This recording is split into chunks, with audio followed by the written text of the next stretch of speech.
Besterik gabe hitza emango diote bain Iñaki Sotori, filosofian lizentziaduna eta garako zuzendaria, eta proposatu digun izenburua Don't Think of Foro de Ermua. Egunon, Jose Azurmendi naiz eta Mikel Azurmendirekin aman komunean dudan gauza bakarra abizena da. Horrela hasten zen Jose Azurmendire lehendabiziko eguneko klasea 80ko hamarkadan, filosofia fakultatean. Demokraten eta violentoen garaia zen, ez soilik liburuarena, baizik eta euskal gatazka moralarena. Gu gaztea ginen, baita eroak ere. Aldi berean, Mikel Azurmendiren klasean, George Lakoff eta Mark Johnsonen Metaforas de la vida cotidiana irakurtzen genuen. Hautaketa bibliografiko bitxi honen arrazoia honela azaltzen zuen Mikelek. Lakoff Chomskyren jarraitzailea zen, eta bere teoria propioa garatzen hasi zen.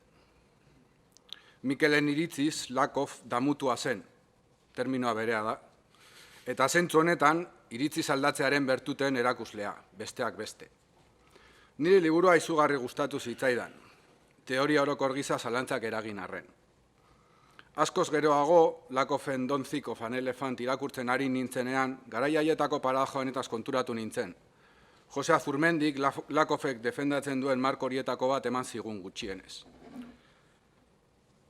Boteretik ezarri nahi ziren marko horiek konbatitu zituen. Euskal Herrian pentsatutako alternatiba bat eraikitzen lagunduz. Bestera batera esan da, euskal filosofoen gure belaunaldiak, Azurmendik, Josek, eskaini zizkigun kategoria epistemologiko, antropologiko eta etikoen arabera pentsatzen du, hein batean behintzat. Gure arduradun politiko gehienak, kulturgile askok eta zenbait komunikabideek ordea elefantean pentsatzen tematuta daude. Elefante hori antiterrorismoaren eta antiinsurgentziaren doktrinak dira, besteak beste. Josek behin eta berri salatu zuen sinplekeriaren, dogmatismoaren eta kritikotasunaren ondorioz, zenbait alorretan elefante hori hazi egin da. Zenbait kasutan, abantailkeria politikoa ere egon badago. Beste zenbaitetan, nagikeria intelektual hutsa da.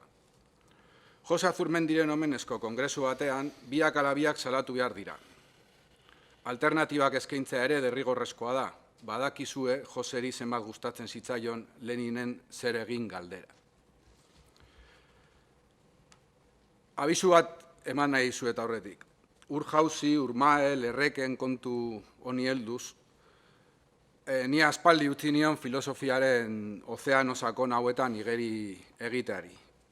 Kazetaritzara pasa nintzen, eta kazetaritza filosofiaren erabat kontrakoa da. Kazetaritzan egunero, hondartza zikin batean, hankak bustitzen dituzu, eta gero almoduan garbitu eta etxera bueltatzen zara. Ez dago ozeano zabal bat, ez dago ur sakonik, besterik gabe, dago hondartza zikin bat. Hortaz, nire itzaldia ez da urjauzi bat izango, baina busti egingo naiz. Betiereko itzulera euskal politika gintzan eta moral gintzan. Demokratak eta violentoak, oraingo gazteroak eta Euskal Herria krisian liburu ez hariko naiz. Torturarena ere talde horretan sartzen da eta Lore Agirrek egindako elkarrizketan ere honela kokatzen da. Neri ez dit ez denborak eman, eta ere iruditzen zait, nire ekarpena izan zitekela gehiago aro batetaz eta ez soilik gaietaz hitz egitea. 1987, 1988 eta 1989koak dira urrenez urren. Gauzak testu inguruan jartzeko, Ajurianeako paktutik hamarkada bat igaro da. Lasa eta Zabalaren gorpuak herriratu dituzte pizka aldenago. Lazurdinaren eta Euskal Herria askaturen konfrontazio garaia da. Miguel Ángel Blanco laizter hilko duetak. Egin itxiko dute. Mai nazionala gartzeleratu dute. Oraindik ez da 600 presoen langa gainditu. 2002an pasako da, 650 presoekin. Gure fakultatean, Foro de Ermuaren ernamuina loratzen hasi zen garaia da. Balioen departamentuan etikaz eztabaidatzea Moskun teologia hitz egitea bezalaxe zen. Nire aitak askotan esaten zian, Iruñatik etorrita esan nionean, aukera bada filosofia ikastea, eta aukera bakarra Iruñan Opusen zan, eta berak askotan esaten zuen hori ez. Iruñan filosofia ikastea, Moskun teologia ikastea bezala zen. Bueno, Donostira joan ginen, eta total, balioen departamentu horretan ere, etikaz hitz egitea zen Moskun teologia hitz egitea bezala. Aipatutako Mikelez gain, talde hartan zeuden Martínez Gorriaran, Aurelio Arteta eta Sara Torres besteak beste. Baita Fernando Sabater ere, apostolu bat bezala, espiritu gisa bada ere. 1986 eta 2001 artean, Peio Salaburu zen UPV-HUko errektorea. Zenbat gauza aldatu diren garai hartatikona, ba ez gutxi. Bat eta bakarra aipatzeagatik eta desegin zen. 2011an bere jarduera armatua bertan bera utzi zuen, behin betiko. Iaz, 2018an desegin zen. Aurrek urtean unilateralki gizarte zibilaren laguntzaz Baionan armagabetu zen. Gaur egun 256 preso daude Euskal Preso Politikoen kolektiboan. Azken astea Joseren aipatutako testuak irakurtzen igaro ditut gauak, egunez egunkarian aktualitate politikoaz arduratzen nintzen bitartean. Alegian, egunez hondartzara joaten nintzen, eta gauetan txipironera bat hartu, lehenengo olatu horiek pasa, eta zerbait arrantzatzen saiatzen nintzen. Bi aktibidadeen arteko kontrastea izugarria da. Eta ez da gure realitate soziopolitikoan eman diren aldaketa sakonengatik, bakarra aipatu dut, baina beste asko aipatu nitzazken, baizik eta diskurtsoen artean dauden antzekotasun tamalgarriengatik. Izen ere, Azurmendik identifikatu zituen trampa guztiak errepikatzen ari dira gaur egun. Urrutiago joan gabe, ardezagun aste honetako polemika. Jose Ramon López de Abetxukok, 30 urtez gartzelan egon denetako militanteak, Gasteizko UPV-HUko kampusean gaixo larri dauden presoi buruz hitzaldia eman behar zuen. Zorionez, eman du. Asko labur bilduz, PPko Carlos Urquijok hitzaldia debekatzeko eskatu zuen, unibertsitatearen gainean ardura jarriz. Jesus Lozak, Madrilgo gobernuaren ordezkariak, ekitaldia legala zela adierazi zuen, baina zilegitasun etikorik ez zuela esan eta sareri atzera egiteko exigitu zion. Josu Erkoreka, Lakako gobernuaren bozeramaleak, ekitaldia desegoki ikusi du, eta Jonan Fernandez, gobernu horretan giza eskubideetaz arduratzen dena, gauzak beste erabatetara egin daitezkela esan du. Berak, ordea, ez du ezer egingo. Besteek zer egin behar duten eta zer ez duten egin behar esateko dagoena, ez da ezerren arduraduna, baizik eta garai bateko maisu eta gaur egungo apaiza, gehienez ere. Jose jokabide hauek aski ongi identifikatu zituen idazlan hauetan. Berezita aipatzen dut Euskal Herria kristianekoa.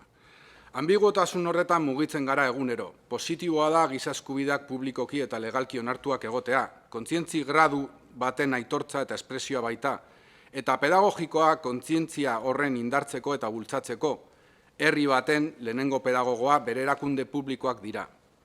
Praktikan aginteak berak eskubide horiek zapaltzea edo zapalketaren eskutatzaile bezala bera ibiltzea, kontzientziaren burla bat da eta kontzientziaren ondatzailerik kaltegarriena.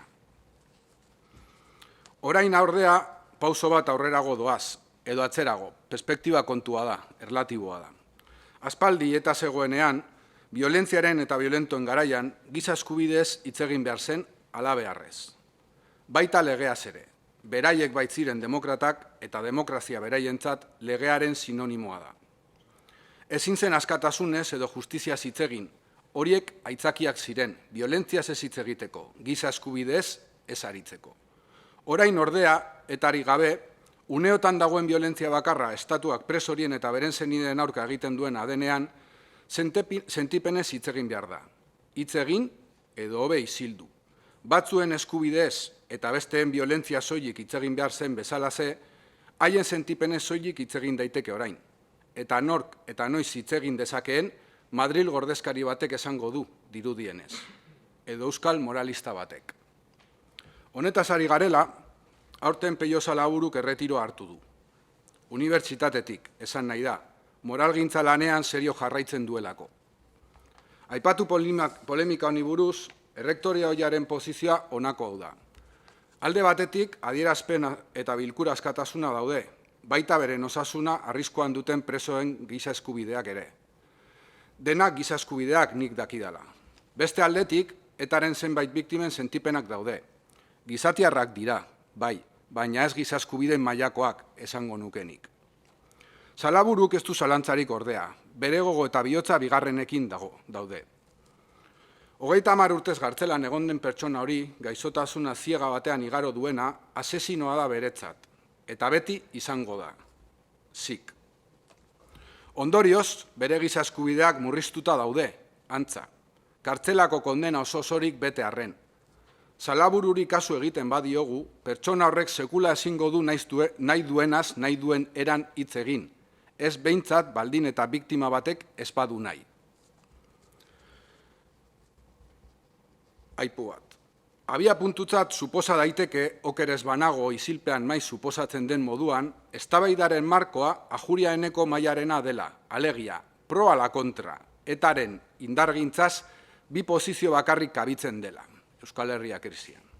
Orain, antza, abia puntua Foro Dermua da, baita Acuerdo por las Libertades y contra el Terrorismo delakoa, 2000 urtean PP eta PSOEren artean sinatutakoa. Atzeruntzkoaz, ala aurreruntzkoaz. Zer egin? Alkondara txuria jantzi eta kooperatu. Tentazioa beti eskema berdinak errepikatzea da, berdin jokatzea, erreaktiboak izatea. Eta dilema honekin iaia egunero topatzen naiz nire ondartza zikin hortan. Adibidez, EITB Urkijoren hildotik jarraitzen badu, guk garan zergatik ez kontrako hartu. Adibidez, zergatik ez honela titulatu. Gobernu Espainiarraren ordezkariak, Jesus Lozak, PSOE, galeko biktima baten hitzaldia debekatzeko presio egin du. Izan ere, atzo, kongresua irekitzen genuen egunean, López de Abetxukoren aurkako atentatuaren 35. urteurrena betetzen zen. Edo are eta sarkasmoan eroriz, honelare titulatu genezake. Jonan Fernández ez da giza eskubidez arduratuko, soilik sentipenez. Ez da zuzena ordea, eta epertainera efikaza ez dela esango nuke. Hipokresiaren tentazioare hor dago. Zergatik ez kondenatu, zergatik ez atzera egin, zergatik hitzaldi hori ez eman, edo eman, esan nahi. Zergatik ez zuen ordea zuen ustez Jose Carreroren atentatua kondenatu, enbasadorea joan zitzaionean Alemanian zegoenean. Zergatik ez da mutu.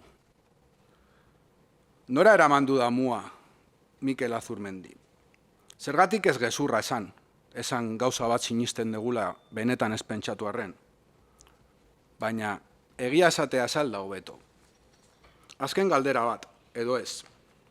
Zergatik erreproduzitzen dituzte orduan marko anker hauek. Zergatik dagoain azerre, Peio Salaburu. Irabazi dute. Ez? Hori diote. Atzera begiratzen baldin badegu eta esaten zutena egia baldin bada, irabazi dute eta hala ere oso haserre daude.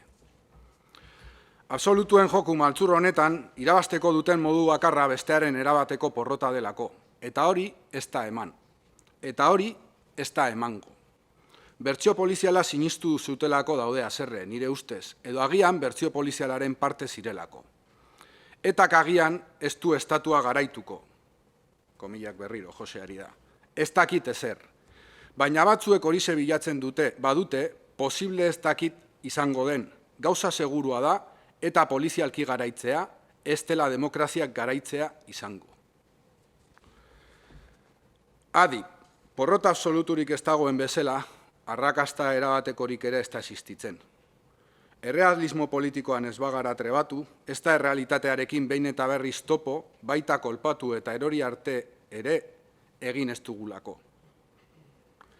Ez da Josek abisua eman ez digulako ere, behin eta berriz. Behin eta berriz.